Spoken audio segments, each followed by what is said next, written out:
I spoke to many entrepreneurs, and I think everyone always tells me the same thing. What is one thing that got them to where they are today? Perseverance and greed. As long as it's very clear what's the objective that they have in mind and what success means. Failure is part of the success. Video games are the one that allow the player to tell their own story. I mean, that goes beyond technology.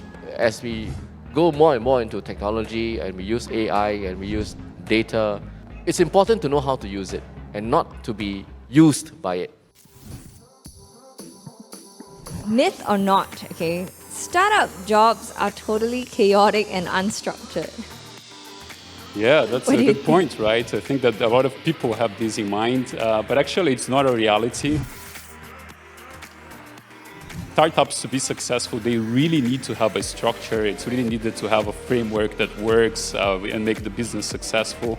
Without a playbook to follow, there's always going to be mistakes along the way. There's always going to be an adventure that we find, as we turn around the next corner. And that means that sometimes mistakes do happen. But having some level of say, messiness.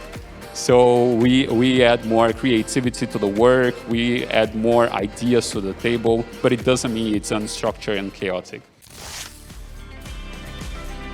Anyone can be an entrepreneur. The only requirement is a good idea.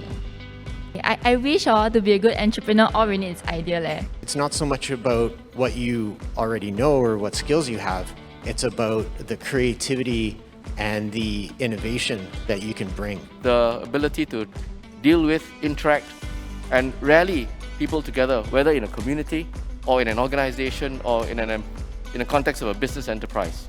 It's about having the passion and also the ability to constantly unlearn and relearn. To take the leap of faith to say that, hey, I think I can turn this idea into a reality.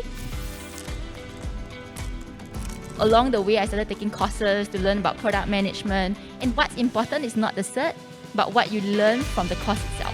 I was like, I need to hone this skill, man. As an individual, first of all, I think you need to understand what's the thing that you like the most and the thing that can be your niche.